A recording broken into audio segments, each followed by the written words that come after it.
காலையில தினா கிட்ட சாவியை திருப்பி கொடுக்கணுங்கிறதுக்காக தான் வீட்டை விட்டு கிளம்புனேன். ஆனா இந்த ஷெட்ல இருக்கிற எல்லா விஷயங்களும் தினாவோட உதவியால தான் கிடைச்சது. நான் போட்டிருக்கிற இந்த பழைய ட்ரெஸ்ஸும் என்னோட டூல்ஸ் பாக்ஸும் ஆரம்பத்துல இருந்து என் கூட இருக்கிற ஒரு விஷயம். நமக்கு சொந்தமான பொருளை என்னைக்குமே நம்ம விட்டுறக்கூடாதுல்ல. ஏன்னா அது என் கூட இருந்துச்சுன்னா நான் மரத்தடியில் கூட மறுபடியும் தொழில் செஞ்சு பொழைச்சிக்கலாம். அதை எடுக்கலாங்கிறதுக்காக நான் ஷெட்டுக்கு கிளம்பி வந்தேன். அப்போதான் நானே எதிர்பார்க்காத அந்த உதவி எனக்கு கிடைச்சது.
வாழ்க்கையில நிம்மதியையும் சந்தோஷத்தையும் தான் பார்க்கணும்.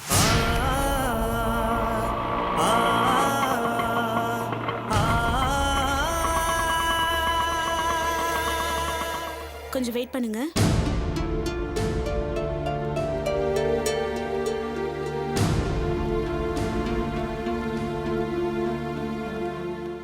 என்ன செல்வம், இப்பதான் ஷெட்டை ஓபன் பண்றியா? வேலை எதுவும் ஆரம்பிக்கல போல இருக்கு. இல்ல அது இது பிரமிளா, என்னோட ரிலேட்டிவ், கவர்மெண்ட் எம்ப்ளாயி. வணக்கம். இவங்க செகண்ட் ஹேண்ட்ல ஒரு கார் வேணும்னு கேட்டாங்க. எனக்கு உடனே ஓ ஞாபகம் தான் வந்தது. அதனாலதான் இங்க கூட்டிட்டு வந்தேன். இவங்களுக்கு செகண்ட் ஹேண்ட்ல ஒரு கார் கிடைச்ச மாதிரி ஆச்சு, உனக்கு ஒரு பிசினஸ் முடிச்ச மாதிரி ஆச்சு, சேம் டைம் எனக்கு ஒரு கமிஷன் கிடைச்ச மாதிரி ஆச்சு. என்ன செல்வம், பிசினஸ்க்கு ஒரு பார்ட்டியை கூட்டிட்டு வந்திருக்கேன், வாங்க உட்காருங்க, கூல் ட்ரிங்க் சாப்பிடுங்கன்னு எந்த ஒரு உபசரிப்பும் கிடையாதா? சரி விடு, எனக்கு கமிஷன் கூட வேணாம். இவங்களுக்கு ஒரு நல்ல கார் ரெடி பண்ணு, அது போதும். இதை பாரு நந்தினி, இந்த பக்கத்து தெருவிலேயே லோகேஷ் மோட்டர்ஸ்னு ஒரு சேல்ஸ் அண்ட் சர்வீஸ் கம்பெனி இருக்கு.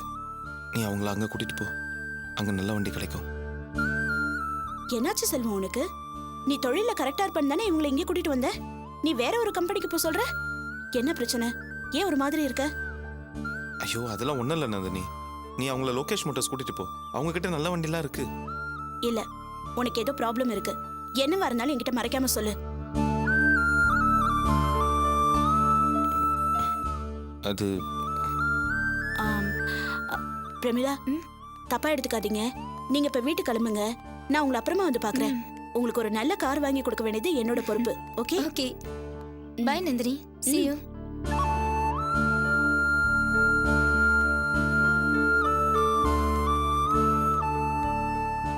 இப்ப சொல்லு, என்ன ப்ராப்ளம்? ஒன்றும் இல்லை நந்தினி, எந்த பிரச்சனையும் இல்லை.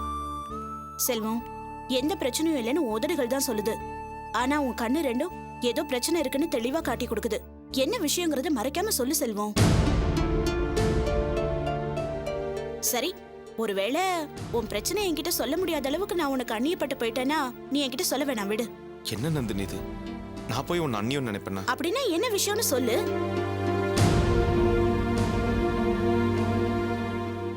நந்தினி, அது இந்த தொழிலை தொடர்ந்து செய்ய முடியாத அளவுக்கு அந்த தினா பண்ணிட்டா. செல்வம், நீ என்ன சொல்ற? உன்னோட இந்த வளர்ச்சிக்கே தினா தான் காரணம். அவன் தான் உனக்கு ஹெல்ப் பண்ணான்னு சொன்ன. ஆமா, ஆரம்பத்துல எனக்கு தினா தான் இதுல உதவியே செஞ்சா. ஆனா அந்த உதவிக்கு பின்னாடி ஒரு பெரிய சுயநலமும் திட்டமும் இருந்ததுங்கிறது எனக்கு அப்புறம் தான் தெரிஞ்சது. என்ன சொல்ற செல்வம்? என்னாச்சு? நந்தினி,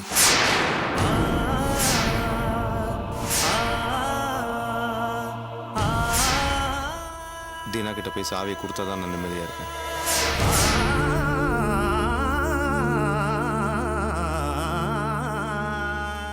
செல்வம், நீ எடுத்த முடிவு சரியான முடிவுதான்.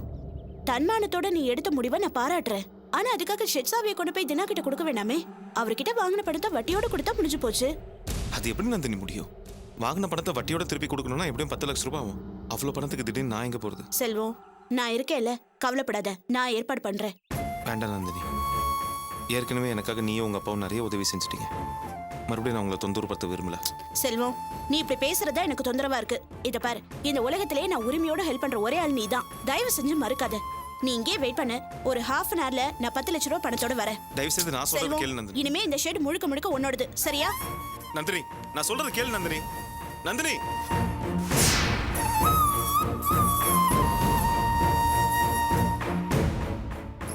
நந்தினியும் சொன்ன மாதிரி 1/2 மணி நேரத்துல பணத்தை கொண்டு வந்து கொடுத்துட்டா. நானும் அதை கொண்டு போய் தினா கிட்ட கொடுத்துட்டேன். இனிமே இந்த ஷெட்டு நமக்கு சொந்தம். அதனால தான் நான் பழையபடி சுறுசுறுப்பா வேலை பார்க்க ஆரம்பிச்சேன். ஒன்னையும் சாப்பாடு கொண்டு வர சொன்னேன். அர்ச்சனா, அர்ச்சனா, என்ன யோசிக்கிற? நந்தினி விஷயமா தான் யோசிக்கிறேன். நந்தினி விஷயமாவா? ஏன், என்ன? இல்ல, நந்தினியோட அப்பா ஆரம்பத்துல உங்களுக்கு உதவி செஞ்சாரு. ராணியோட கல்யாண விஷயத்துல அவருக்கும் நமக்கும் பிரச்சனை ஆயிடுச்சு. தீனா உங்களுக்கு உதவி செஞ்சான். இப்போ பிரியாவோட கல்யாண விஷயத்துல அவனுக்கும் நமக்கும் விரோதம் ஆயிடுச்சு. இப்போ நந்தினி நமக்கு உதவி பண்ணிருக்காங்க. அவங்களுக்கும் நமக்கும் பிரச்சனை வந்துருமோன்னு எனக்கு பயமா இருக்குங்க.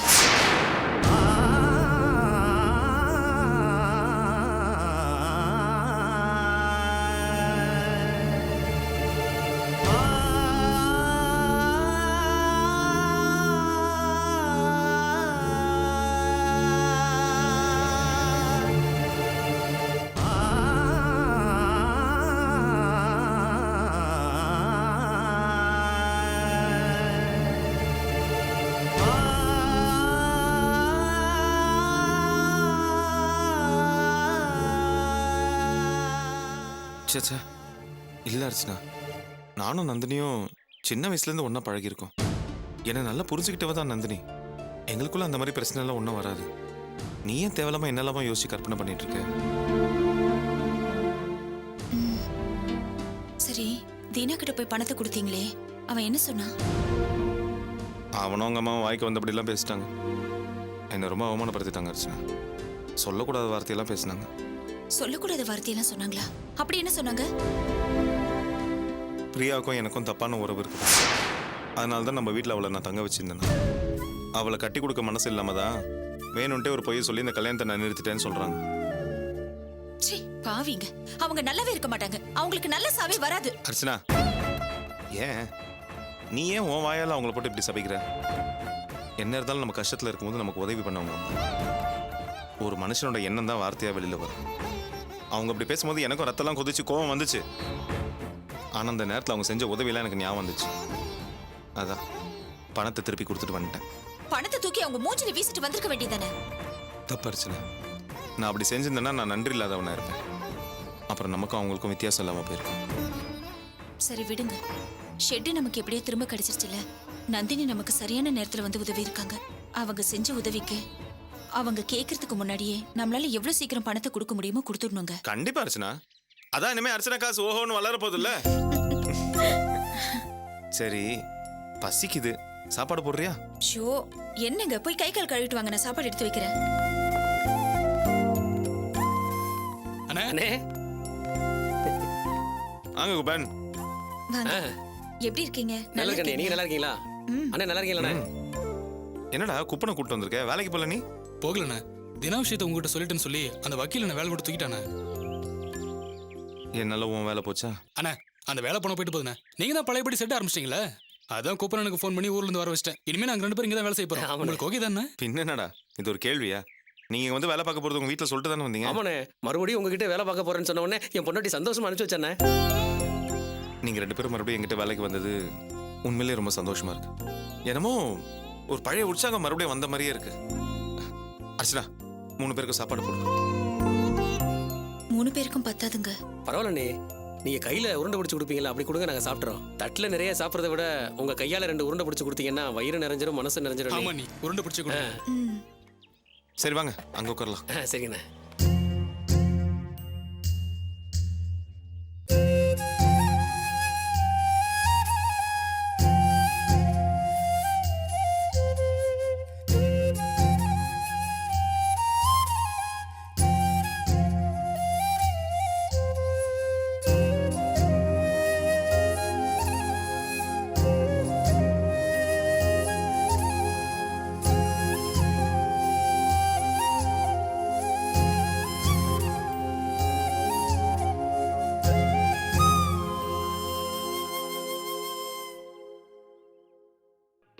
உலவுகின்ற அழகோ நீரலைகள் இடமாறி நீ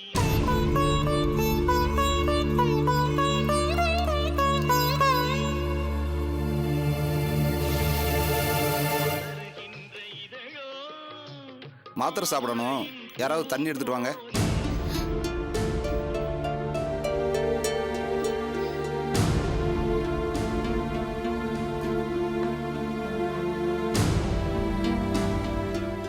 இந்தாங்க. அப்படியே அந்த மாத்திரை டப்பாவை எடுத்துட்டு வா. எங்க அடுப்புல அப்படியே போட்டு வந்திருக்கேன், தீஞ்சு போயிடும். நீங்களே எடுத்துக்கங்களேன், பக்கத்துல தானே இருக்கு. நீ எதுக்கு அடுப்புல கிடந்து கஷ்டப்படுற? வீட்டில் தான் 1க்கு 2 பொம்பளை இருக்காங்கல்ல, அவங்க என்ன பண்றாங்க? சரோஜாவை புருஷன்கிட்ட பேசிட்டு இருக்கா. ராணி உள்ளதான் ரூம்ல இருக்கா. சரி, அவங்கள எதுக்கு டிஸ்டர்ப் பண்ணணும்னு நானே சமையல் பண்ணிட்டு இருக்கேன். என்ன மாத்திரை வேணுமோ நீங்களே எடுத்துக்கங்க. பொண்டாட்டி இல்லைன்னா தண்ணி கொடுக்க கூட ஆள் இருக்காது போல் இருக்கு. ஆகாஷ், இதுல இப்போ சாப்பிட்ற மாத்திரை எதுன்னு கொஞ்சம் பார்த்து எடுத்துக்கூட. இந்தாங்கப்பா. இதானா? ஆ. சரிப்பா, நீ போ.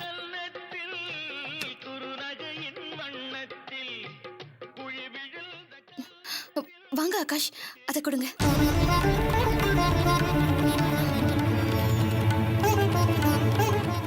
இந்த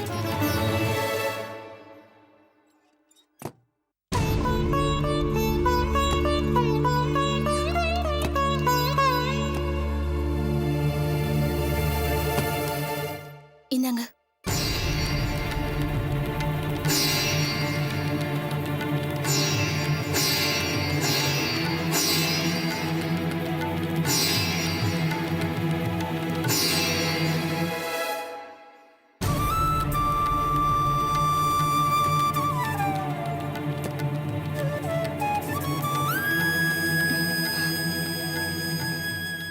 டீ வேணுமா, காஃபி வேணுமா?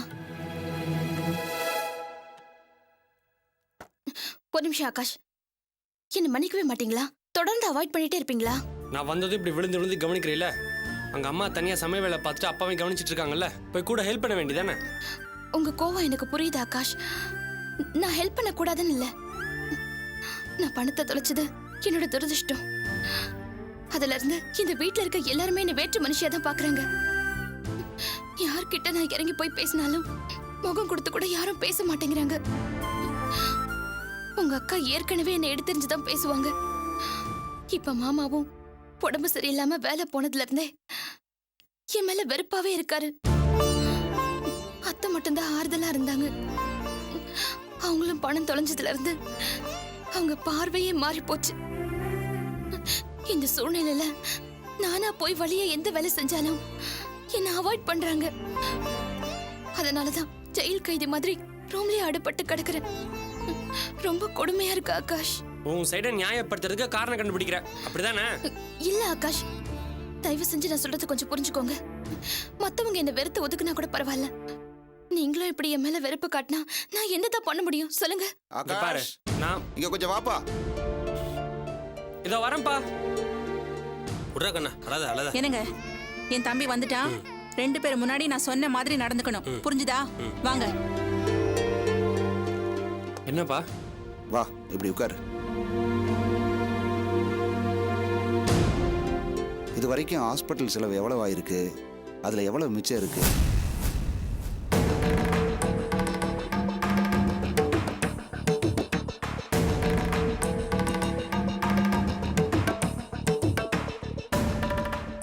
அப்படி இப்படின்னு ஒரு 6 லட்ச ரூபா ஆச்சுப்பா. 6 லட்சமா? ஏண்டா உங்க அம்மா 4 லட்சம் தான் ஆச்சுன்னு சொன்னா? என்கிட்ட அவ்வளவுதான் ஆச்சுன்னு சொன்னாங்க. ஏண்டா அவ்வளவுதானே சொன்னேன்? உங்க அம்மா 19 சொல்லுவா. நீ கணக்கு வழக்கு சரியா சொல்லுவேன்னு தான் நான் உங்ககிட்ட கேட்டேன். நீ 6 லட்சங்கிற? அதானே, ஹாஸ்பிட்டலில் சேர்க்கும்போது ஒரு 1.5 லட்சம் கட்டணும், டிஸ்சார்ஜ் ஆகும்போது ஒரு 2 லட்சம் கட்டணும். அப்படி பார்த்தாலும் 4 லட்சம் தானே வருது. ஏங்க நீங்க கொஞ்சம் வாயை மூடிட்டு சும்மா இருக்கீங்களா? என்ன சரோஜா, நான் உள்ள உட்காந்து கல்ல தின்னுக்கிட்டு இருந்தேன். நீ தான் வந்து பேசுங்கன்னு சொன்ன. இப்போ வாயை மூடிட்டு சும்மா இருக்க சொன்னா என்ன பண்ற சொல்லு. பேசாம இருங்க. ஏன்பா மாப்பிள்ளையும் 4 லட்சம்னு தான் சொல்றாரு, நீ 6 லட்சங்கிற? அது அவருக்கு ஒன்றும் தெரியாதுப்பா. ஒரு தடவை டாக்டர்ஸ் வந்து செக் பண்ணுறப்போ க்ளவுஸு, மருந்து, மாத்திரை அப்படி இப்படின்னு தொட்டதுக்கெல்லாம் காசு வாங்குறாங்க. அப்புறம் இந்த வார்டு பாய், நர்ஸு அவங்களுக்கும் கொடுத்தேன். அப்புறம் ஒரு வாரம் போயிட்டு வர செலவு, அப்புறம் உங்களை டிஸ்சார்ஜ் பண்ணப்போ வண்டியில் வந்து இறங்குனது, இதெல்லாம் கூட்டி கழிச்சு பார்த்தப்போ 6 லட்ச ரூபா ஆயிடுச்சுப்பா. கம்பெனிலேருந்து கொடுத்தது 9 லட்சம் தான். அதில் 6 லட்சம் எனக்கே செலவாயிடுச்சா? 6 லட்சம் ரூபாய் செலவு பண்ணி இந்த உசுரை எதுக்குப்பா காப்பாத்துனீங்க? என்னங்க என்ன வார்த்தை பேசுறீங்க நீங்க? உங்களை விட பணமா முக்கியம்? நல்ல வேளை அப்ப அந்த பணம் வந்துச்சு. நீங்க உழைச்ச பணங்க, உங்களுக்கு தானே செலவாச்சு. விட்டு தள்ளுங்க, நீங்க தான் எங்களுக்கு முக்கியம். ஆமாப்பா, பணம் போனால் போட்டு விடுங்க, எங்களுக்கு நீங்கள் தான் முக்கியம். என்னமோடா என் மனசே கேட்கல. ஆஃபீஸ் பணத்தில் உங்கள் 2 பேரோட எதிர்காலத்துக்கு ஏதாவது செய்யலாம்னு பார்த்தேன். ஆனால் அதில் 3 லட்சம் ரூபாய் தான் இருக்குன்னு சொல்கிற.